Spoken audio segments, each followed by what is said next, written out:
This is what you will need: a rod, a big popper, a Nerf bullet, scissors, and a Nerf gun to shoot it out of.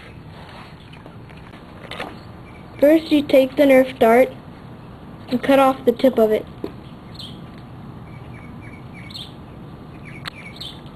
And there should be some orange thing inside of it.